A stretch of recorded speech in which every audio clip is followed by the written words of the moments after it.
Marriage के करीब 6-7 साल के बाद मैं 35 इयर्स बैक अपने brother in law Mr Y K गावा को एक बार मिलने गया हरिद्वार में। वो वहाँ BHEL में मैनेजर थे। खाने के बाद कहने लगे, आइए जी आपको नई चीज़ सिखाते हैं। मैंने क्या है? कहता है न्यूमरोलॉजी के बारे में बताते हैं। मैंने वो क्या होती है? कहते बैठो मैं आपको समझाता हूँ। तो उन्होंने मुझे जब पढ़ाना शुरू किया तो मुझे बहुत ही अच्छा लगा और रिजल्ट ये हो कि पूरी रात मैंने उनको सोने नहीं दिया। मैंने कहा अब आप मुझे पढ़ाते रहो बस। नेक्स्ट डे उनके स्कूल से ऑफिस से छुट्टी करा दी। पूरा दिन भी उसी में लगा रहे। तो करीब 24 घंटे non stop I learn from him and I developed a lot of interest. जब मैंने आकाश इंस्टीट्यूट 88 में खोला, पहले प्रॉपर्टी नंबर क्या है, क्या वो मेरे प्लेनेट से मैच करता है कि नहीं करता है।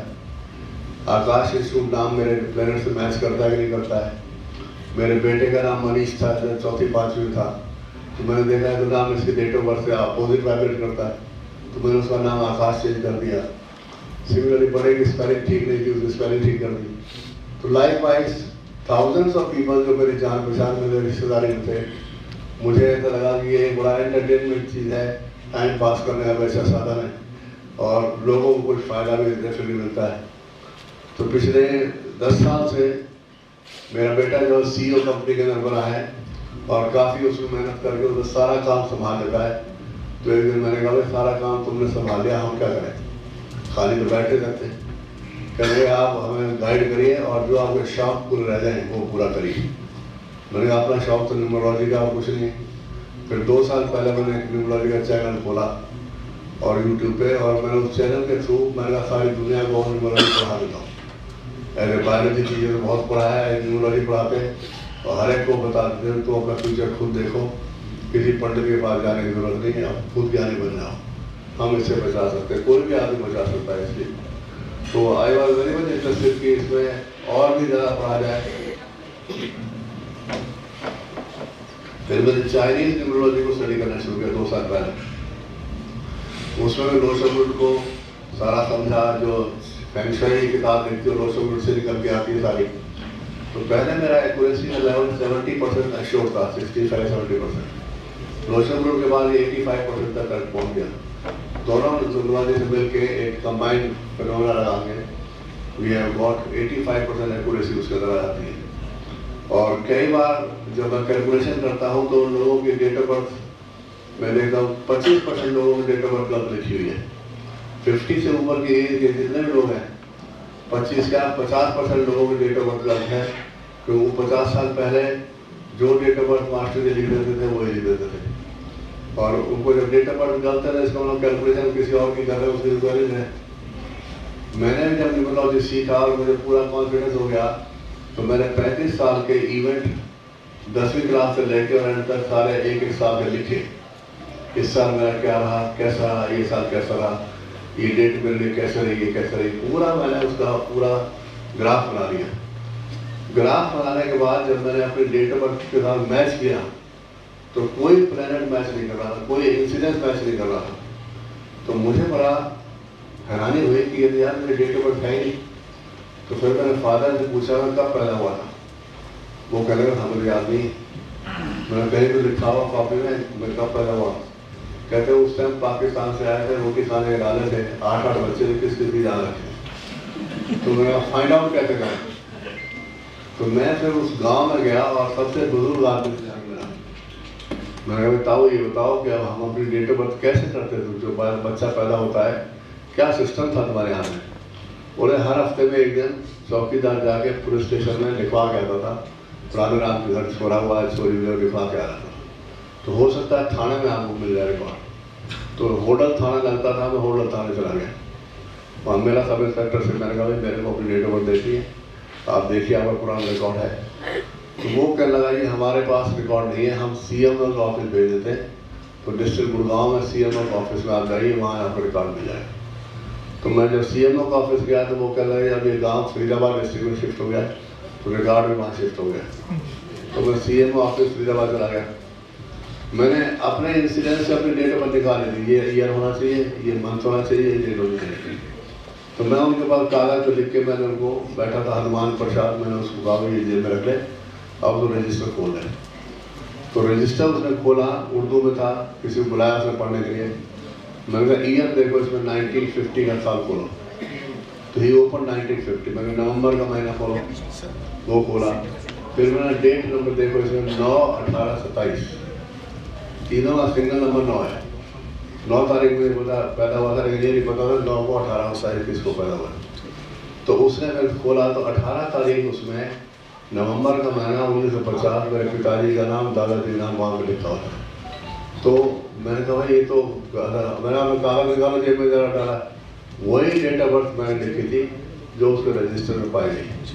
तो मुझे ऐसा लगा कि मेरी सर्टिफिकेट में लिखी हुई है 1 अगस्त 1949, तो 1.5 साल ज़्यादा लिखी हुई है। तो मैं 1.5 साल सरकारी नौकरी ज़्यादा करूँगा तो कम से कम मेरी पेंशन भी ज़्यादा बनेगी और जॉइंट डायरेक्टर बन के रिटायर भी होंगे। उस टाइम यही सबसे बड़ी बात होती थी। तो मैंने कहा मेरे को ये प्रूफ दे सकते हो? कह रहा 2 रुपये का पोस्ट ऑर्डर लगाओ, हम आपको राइटिंग दे देंगे। तो राइटिंग में फिर CMO ऑफिस से मुझे मिला कि मैं इस डेट को एज पर CMO रिकॉर्ड पैदा हूँ। वो दिन था जो एक लाइफ का टर्निंग पॉइंट मेरा बना कि बिल्कुल अंधेरे कुएं में से, समुंदर में से एक सीप को निकालना, एग्जैक्टली वही चीज़। इसका मतलब इन नंबरों में कोई चमत्कार है, ये अंधविश्वास नहीं है, they are the real thing. पूरा स्टैटिस्टिकल डाटा कैलकुलेशन से हो सकता है। तो then started taking lot of interest. फिर और किताबें पढ़ी और किताबें पढ़ी, तो मुझे फिर सारे कॉलेज की प्लानिंग यूनिवर्सिटी से कर दी। कोई भी इंटरव्यू देने के लिए मेरे टीचर आया, कोई प्रोफेसर आया, कोई क्लर्क आया, कोई भी आया, सबसे पहले उसकी डेट ऑफ बर्थ देते। अगर वो डेट ऑफ बर्थ में अनलकी है, रिजेक्शन वही हो जाती है, उसको कॉल ही नहीं होती। 20 साल तक एक आदमी ऐसा नहीं आया जिसकी डेट ऑफ बर्थ लकी ना। तो मेरा ये मानना था मेरे साथ लकी लोग जुड़ जाएंगे तो मेरा लक और रेजोनेट होकर बहुत ऊपर चला जाएगा।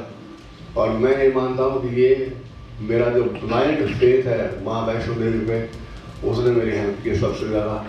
पेरेंट्स की ब्लेसिंग ने हेल्प की है, मेहनत ने हेल्प नहीं की।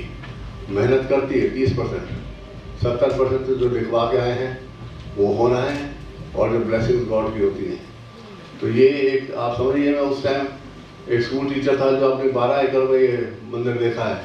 इसको बनाते समय मेरे पास जेब में एक पैसा नहीं था, हिम्मत थी, बनाऊंगा, मेरा दिल कर रहा है। जैसे जैसे बनाता गया वैसे कॉलेज फर्स्ट क्लास चलने लग गया, फ्रेंचाइज खुलने लग गए। वो सारा पैसा वो माता रानी देती रही, मैं तो लगाता रहा। तो ये जब आपके विचारों में दृढ़ता हो और ये हो कि करना ही करना है, तो साधन भगवान अपने आप निकाल देता है। आप साधनों की चिंता करके शुरू ना करें, ये गलत है। तो कई लोग प्लानिंग करते हैं ये हो जाए तब शुरू, मैं कहता जब दिल करा शुरू कर दो, रास्ते अपने आप निकलते चले जाते हैं। तो that's why I never planned anything in my life, and I thought कि it has been successful experiment also most of the time. तो ये एक ऐसी चीज़ है जिसके द्वारा आपको पता लग जाता है कि मुझे कब इन्वेस्ट करना चाहिए, ये मेरे दोस्त बनाने लायक है कि नहीं है, इनके साथ मैं बिजनेस करूँ कि ना करूँ। अब ये सारे जो स्टार्टअप शुरू हो रहे हैं, ये सारे स्टार्टअप में बताऊँ 90% से ज़्यादा फेल हो रहे हैं। हार्डली कोई 2-4 सक्सेसफुल होते हैं, बाकी सारे फेल होते हैं। तो मैं अब लेक्चर करने जा रहा हूँ IIMs के अंदर कि by numerology how can we make the startup successful. मैंने आर्टिकल भी अखबारों में लिखे इसके, स्टार्टअप को फेल होने से कैसे रोका जा सकता है, क्या प्रिकॉशन न्यूमरोलॉजी से लें तो चांसेस बढ़ जाएंगे सक्सेस होने के। That is what I feel. तो वी आर न्यूमरोलॉजी में सिर्फ इतनी सिंपल साइंस है, इससे सिंपल कुछ है नहीं। 3-4 चीज़ें याद रखनी, आप खुद अपने आप कर सकते हो, अपना बना बुरा सब देख सकते हो उसमें। तो 3 चीज़ें जो देखने वाली इसमें वो मैं आपको बताता हूँ। ये एक पहली टेबल है जो हर एक को याद रख सकते हैं कि जितने भी अल्फ़ाबेट्स हैं इंग्लिश के अंदर 26 अल्फ़ाबेट है, हर अल्फ़ाबेट को एक वैल्यू या एक नंबर दिया गया है। जैसे A है, I है, J है, Q है, Y है, इनका नंबर लास्ट किया गया। मान जहाँ कहीं आएगा ये अल्फ़ाबेट आएगा, एक नंबर इनका है। ऐसा ही B K R इनका नंबर 2 है, C G L S को 3 नंबर असाइन किया गया है, D M T को 4 किया गया है, E H N X को 5 किया गया है, U V W को 6 किया गया है, OZ को 7 और FP को 8। So this is one has to remember, एक दो बार लिखने से याद हो जाता है। सबसे पुराना सिस्टम जो 4000 साल पहले पाइथागोरस ने दिया, लॉट ऑफ रिसर्च लोगों ने की, उसके बाद नंबरिंग लगाई, और जो उसने अल्फाबेट के नंबर लगाए उससे कैलकुलेशन ठीक नहीं आती हैं, तो वो सिस्टम ऑब्सोलीट हो गया, आज की डेट में उसको फॉलो नहीं करते। इसके बाद कैनेडियन सिस्टम आया। ये कैनेडियन सिस्टम सारा लिखा हुआ जो मैंने लिखा है यहाँ पर, मोस्टली एशिया में इसी को फॉलो करते हैं, मैं भी इसी को फॉलो करता हूँ। और तीसरा कबाला सिस्टम आया। कबाला कैनेडियन सिस्टम में सिर्फ 3 अल्फाबेट का फ़र्क है, बाकी 23 सेम है। जो मैंने स्टार लगा रखे हैं उन्हीं में 3 में फ़र्क है। यहाँ C की वैल्यू मैंने 3 दी है कैनेडियन में, कबाला में C की वैल्यू 2 है। H की वैल्यू वहाँ मैंने 5 दी है, यहाँ H की वैल्यू 8 है, X की वैल्यू वहाँ 5 है, X की वैल्यू 6 है। तो अगर मैं किसी का कैलकुलेशन कबाला से करूँ तो डिफरेंट रिजल्ट आ जाएगा, कैनेडियन से करूँ डिफरेंट रिजल्ट आ जाएगा। तो since mostly I follow this Canadian system, तो we go according to this numbering. जितने भी नंबर्स हैं 1 से लेकर 9, इनके रूलिंग प्लैनेट्स होते हैं जो इनको कंट्रोल करते हैं। सन 1 का रूलिंग प्लैनेट है, मून 2 का है, जुपिटर 3 का है, यूरेनस 4 का है, मरकरी 5 का है, वीनस 6 का है, नेपच्यून 7 का है, सैटर्न 8 का है, मार्स 9 का है। इसमें वास्तव में 9 की जगह 7 प्लैनेट हैं। यूरेनस और नेपच्यून, राहु और केतु, इनको प्लैनेट ना मान के एक शेडो प्लैनेट कह देते हैं इसको। तो एक्चुअल में 7 प्लैनेट्स हैं। मोस्टली जो कैरेक्टर सन के और यूरेनस के आपस में 80% मिलते हैं, इसलिए 1 और 4 को एक ग्रुप बना दिया जाता है, और 2 और 7 के कैरेक्टर भी आपस में मिलते हैं, ये भी एक ग्रुप बना दिया जाता है। तो this is the second thing which one has to remember. और सबसे इम्पोर्टेंट है ये टेबल, कौन सा प्लैनेट किसका दोस्त और किसका एनिमी है। ये हर किताब में अलग अलग दिए गए हैं। जिस किसी किताब में किसी का कोई दोस्त बना रखा है, किसी का कोई बना रखा है, लेकिन जो मैंने इतने 30-35 साल एक्सपेरिमेंट किया है, तो ये मुझे लगा कि मोस्ट जेन्युइनली मैं इसको फॉलो कर रहा हूँ। और इसके अलावा भी जो है किताबों में फ्रेंडली, अनफ्रेंडली और न्यूट्रल प्लैनेट्स दिए हुए, न्यूट्रल नंबर भी दिए हुए। तो न्यूट्रल नंबर पर मैंने वर्क किया, मुझे न्यूट्रल कोई चीज़ लगी नहीं, इसलिए न्यूट्रल वाले नंबरों को मैंने आइदर गुड और बैड दोनों में बांट दिया, और उसी से मैंने अपने सारी स्टडीज की इसमें। तो दिस इज हाउ यू, सन है 1 है, इसका अनफ्रेंड नंबर 6 है और 8 है। 6 नंबर वीनस का होता है, 8 नंबर सैटर्न का होता है, 1 नंबर सन का होता है। मान लीजिए किसी व्यक्ति की डेट ऑफ बर्थ 1 तारीख को है, 10 तारीख को है, 19 तारीख को है, 28 तारीख को है, हर एक का सिंगल नंबर 1 बनेगा, he will be said to be number 1। अगर उसकी दोस्ती या मैरिज उससे होती है जिसका नंबर 6 है, 15 है, 24 है, 8 है, 17 है, 26 है, तो समझ लीजिए कि दोस्ती सही नहीं निभेगी और रोज का मामले में प्रॉब्लम रहेगी। तो इतनी थोड़ी सी केयर करने के साथ ही हम अपने लाइफ को और सेव कर सकते हैं, बचा सकते हैं। इंसान जितनी भी अकल लगा ले, होना वही है। अकल लगाने का फायदा है कि इम्पैक्ट कम आएगा। पता है इस डेट को आपने किसी खड्डे में गिरना है, तो निश्चित रूप से गिरना है। न्यूमरोलॉजिस्ट को पता लग जाता है इसमें गिरना है, मेरा डेट आज खराब है, वो गिरता है, लेकिन उसको जर्क कम लगता है क्योंकि कॉन्शियस हो गया है। दूसरा कॉन्शियस नहीं है, अचानक गिरता है, उसको चोट ज़्यादा लगेगी, उसको चोट कम लगेगी, जिसका ओनली बेनिफिट। अगर गिरना दोनों नहीं है, तो इसलिए हम डेस्टिनी को कुछ कर ही नहीं सकते। ऐसे मून का एनिमी नंबर जो है वो 2 हैं, 5 और 6, बाकी सब फ्रेंड्स हैं। जुपिटर के भी 4 और 7 अनफ्रेंडली है, बाकी सारे फ्रेंड्स हैं। यूरेनस के भी, मरकरी एक ऐसा है जिसका एक ही अनफ्रेंडली है, बाकी 8 इसके दोस्त हैं। सिमिलरली वीनस के भी ये सारे फ्रेंडली अनफ्रेंडली हैं। तो ये नंबर हमें टेबल याद है तो हमारा 80% काम न्यूमरोलॉजी में हो जाता है।